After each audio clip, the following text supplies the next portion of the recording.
Welcome back, America, to your Caribou Data Science channel.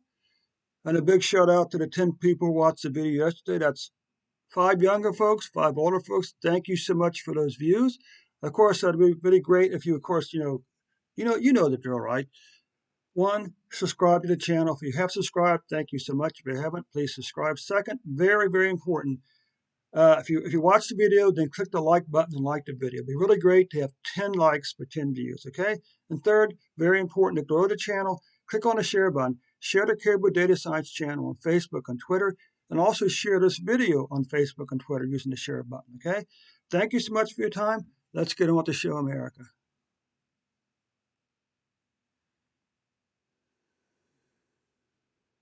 And one of the curious things about the way COVID-19 is being counted is that diseases like heart disease and cancer are counted 1 year at a time. So every year on January 1st, the cancer and heart disease deaths were set to 0. But we don't do that with COVID-19. Instead, COVID-19 is counted from the very first death and the very first case. Okay, so we need to keep that in mind. Okay, but anyway, you can see since January 2020, we've had 45.1 million cases. Since the very end of February 2020, I mean like February 29th, because it's a leap year, we've had 728,000 plus deaths.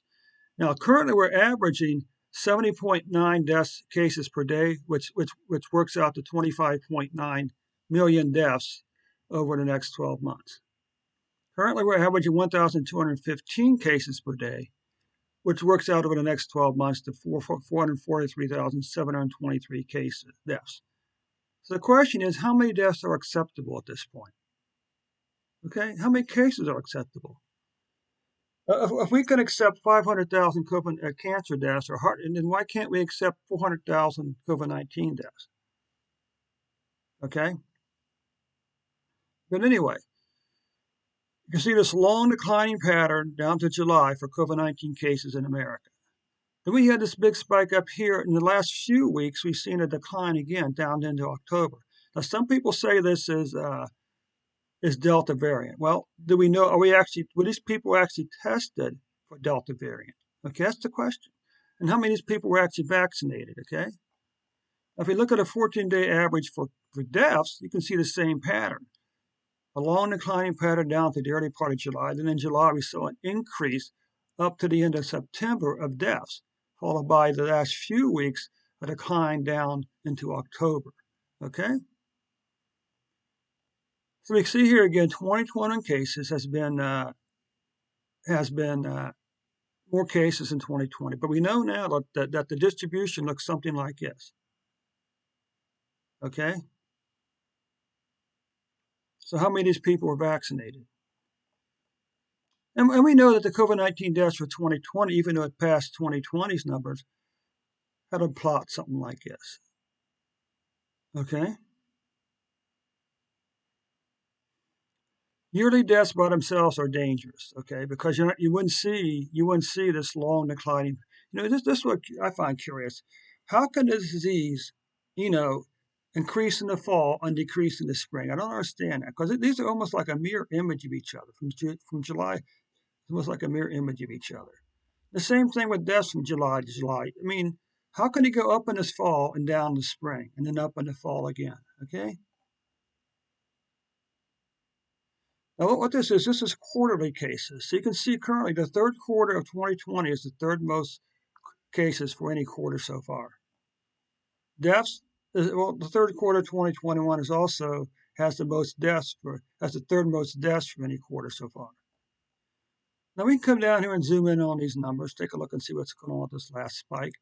You can see that the cases spiked on September the 7th, but on October the 18th, the number had fallen down to, well, no, what am I saying? The number back on September the 9th, the number spiked to 277,028 cases for a single day.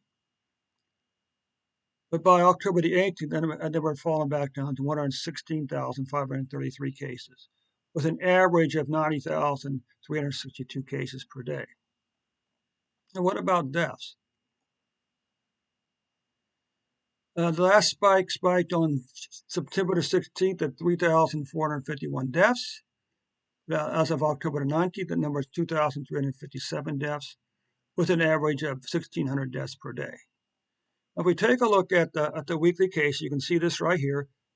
The long declining pattern down in July. Then in July, we saw a 6 or 7 week increase. Some people say this is the Delta variant. I don't know. We can still ask how many people this year were vaccinated. Okay, the big increase here,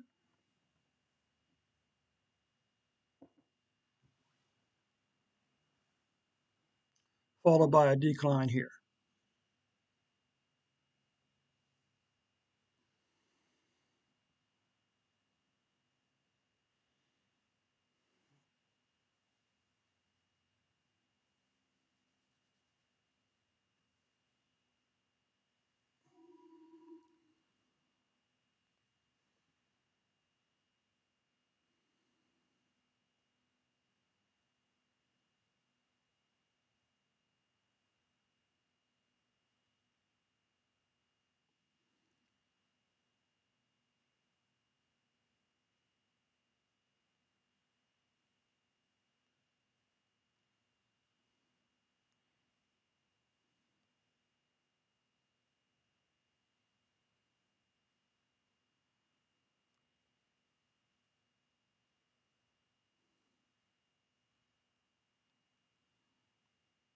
Throw my hat into the ring. Sorry about that. I had a slight distraction.